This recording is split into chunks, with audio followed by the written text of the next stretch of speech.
Archbishop Sheen tells the story. He's a famous bishop who died in 1978, I believe. Probably one of the most famous Catholic orators, Catholic bishops of the last century. Archbishop Sheen tells of the story of two climbers who were caught in freezing temperatures, a snow-blown storm. They were on a mountain. They were trying to find shelter. One resolved to go on, and the other resolved to stay put and wait it out. The one who stayed behind died. The one who went looking for help, in this case, found it and lived. There was no guarantee that he would find help, but he wanted to keep moving. The point here is that both were tired. Both were probably afraid as well. Both could very well have rolled up and gone to sleep and never woken up again. Or maybe they would have. Maybe somebody would have found them. But one said no to this temptation and spent the energy looking for help. It's really no different in the life of prayer. We are tired when we come home, or when we get up in the morning, perhaps a morning that hasn't gone so well, or a night of sleep that hasn't gone so well. Bad sleep patterns are almost a virus to North Americans. We don't sleep, our sleeping patterns are all shot. The general statement, some people may sleep quite well, but others, a lot of people have a very difficult time sleeping for all sorts of reasons. Because of this, perhaps we're tempted not to pray. If it even occurs to us to pray. If we give into this, we will never get beyond it, and probably never pray, or never pray as we should or could, and never experience the benefits of prayer. If you hear yourself saying, "I'll spend more time praying when I retire," you probably won't. Why? Habits are formed over the years, and these usually become deeply ingrained in us, more so than we think. And that's the point of habits. They usually are like shortcuts to behavior. They can help us actually do things really quick. We just do them instinctively. Or they can hinder us because we have bad habits and we're not thinking about them. So they become almost part of our character. While it is always possible to form new habits, it becomes more difficult if we do not have the disposition, the know-how, and the resolve to carry through with forming new habits. So how do I, for that matter, not only avoid the temptation of inertia, that is, being convinced that I'm too tired so I just don't do anything in terms of prayer, or too busy to pray? Is it possible to learn or relearn to do this, despite the way we feel at the beginning or the end of the day? Because we may not be able to change the fact that we're tired at the end of the day, because days are days, they are what they are. Or maybe we're just going to struggle with sleep all of our life. Don't know. You can go to a sleep clinic, I suppose, if you have real problems, but most of us, I think, just kind of struggle through it. And thank God we have a good night's sleep when we do. The good news from the reading of this Sunday is that the answer is yes. Yes, if, and there's always that if we are willing to follow the patterns set out for our learning and imitating in the readings of the day.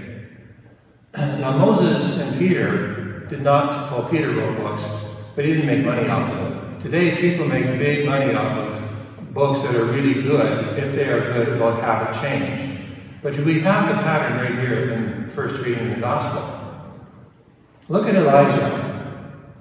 Here was a man who had just confronted 450 prophets of Baal, false prophets, defeated every one of them.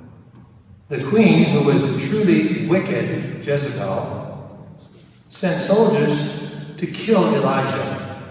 Well, this guy has just defeated 450 of her false, heretical, idolatrous priests. But he becomes terrified. This fiery prophet becomes terrified, scared of his life. So he runs away, went to a lonely place where he wanted to basically roll up, go to sleep, and die. And he tells God so much, I'm done. I've done my bit for king and country. God wasn't done with him yet, though. God sent an angel to Elijah, and a word was spoken to him. And he was fed. This helped him walk for 40 days to Mount Horeb. And once he was there, he went into a cave and spent the night. God called him, and in this encounter, we discover 4 steps. I submit there are 4 steps that we extrapolate from this encounter Elijah has with God. And it's fascinating, as Deacon Richard was reading this, it sort of leapt out at me. We'll have to do some insight into this, Deacon, about how, because this has something to do with prayer. He heard a sound of sheer silence. Think about that. How can you hear silence? Nothing was said. He heard sheer silence. That is what we would call a truly pregnant, dynamic statement. He heard the sound of sheer silence. And he covered his head, because he knew it wasn't an absence or a negation, but it was the presence, not just of something, but someone. The 4 steps. Number 1, he was called by God. He had to listen to God. Listen. God said, go out and stand on the mountain. If Elijah had shut himself up and off, that would have been the end of this, and nothing more would have happened, and we wouldn't be reading about it. He had to listen. Number 2, he had to respond. I can hear you, but I don't do anything with it. He had to respond to God's command and be willing to act on it. Number 3, he had to actually step out. So he actually had to physically put one foot in front of the other by walking out of the cave and await what God had in store for him. He didn't know what the Lord had in store for him. And he heard in all these visible, physical, powerful things the sound of sheer silence. I have to think a lot about that. 4, he had to persevere in what he had experienced. If he had run back into the cave, we wouldn't be hearing about this anymore.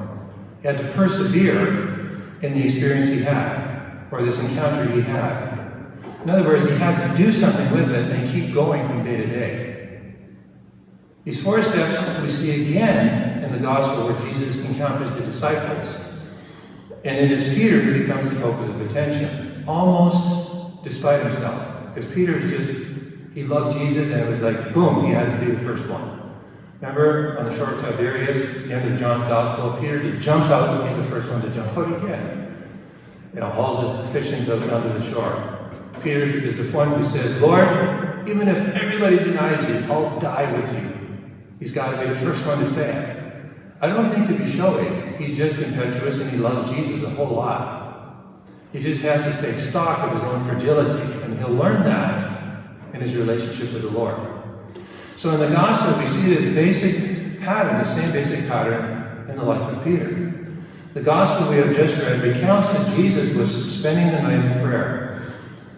He had just multiplied the 5 loaves and 2 fish for 8,000 to 12,000 people.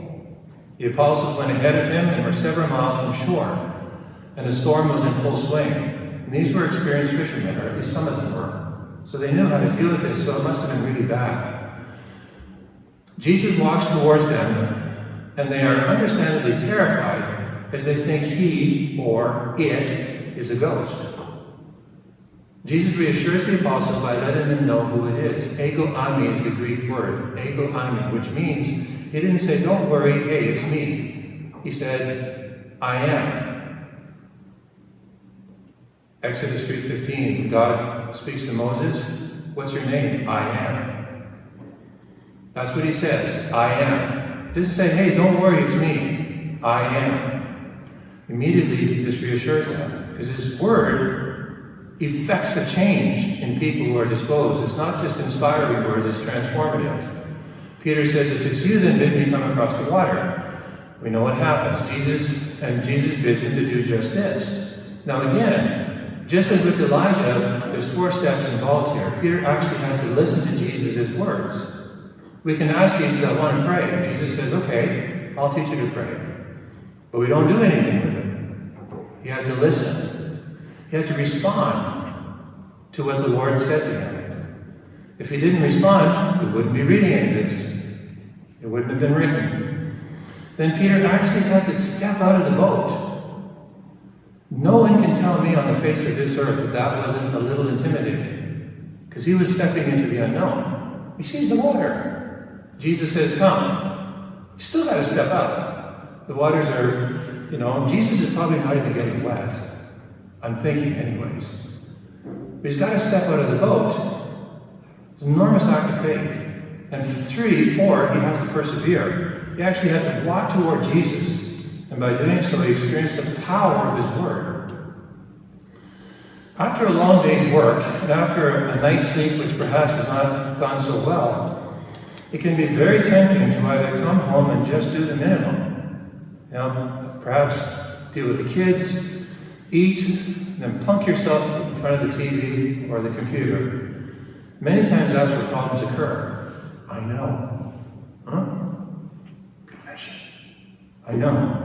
In my own experience too, I'm not invincible. I have to be careful, just like everybody else. And maybe the next morning it's just too difficult to do anything other than what is deemed the essentials. We can choose to either keep doing this, or and life passes us by, or we can choose to do what Elijah and Peter did, something that changed their lives. They listened to what God was saying. Elijah he just wanted to, I'm done. I've had enough. But he listened to God. Peter, he was scared probably scared that he wasn't sure if he'd sink. And then they had to respond after hearing what they heard. And they had to act on it, number 3. And Peter didn't stop after he sank. He hears these words from Jesus, like, ouch. Man of little faith, why did you doubt me? Why did you doubt? But Peter doesn't roll up in a ball and go away. That would have been an ouch to his ego, because he loved Jesus. Jesus says it to him because Jesus is forming this man. He's solidifying his character, helping him learn humility and suffering. What's going to be a part of life. If anybody tries to escape suffering, you're going to have more of it. We don't go looking for it, but we don't run away from it when it's unavoidable. We try to deal with it as best as we can. And 4, they had to keep going, persevere. Peter didn't, as I said, he didn't stop after he sank. Elijah was tired of life. Peter was fearing for his life because of the storm. What they both did, though, was go beyond their fear and their fatigue, to trust God, to trust Jesus. We have the option of staying put or doing something different with our life. Or we can listen, respond, step out, and persevere to that voice of the Lord. For you and me, we have that when we read the Bible. When we make the effort to go beyond our fatigue. I'm just too tired to read this. It's so easy to watch. Just watch some TV, sit back, kick back. Read the Bible, it's so dense, To go beyond our fatigue, go out of our cave and out of the boat and make it a part of our lives. It doesn't have to be very long to change our day, to improve our day, to see our day from a higher perspective. Pick up the Word of God. No Bible, no breakfast. Before breakfast. No Bible, no bed. Read it before you go to bed. Take your phone or tablet. Download the Living with Christ app. It's free. It's free. It doesn't cost anything. Download the Living with Christ app. And there you have the readings for each day. Spend a few minutes reading them and ask Jesus one question. One question. Lord, what is one thing, just one thing you want me to take away from what I have just read and put it into practice to make me a better man, a better woman, a better child? Put into practice this day or tomorrow if I'm reading it before bed. One question. Your life will change because you're not reading literature or the newspaper, but God's Word. It gave new life to Elijah, who didn't think it was possible to have new life, and a deeper, more lively faith to Peter. Why not you? Why not me?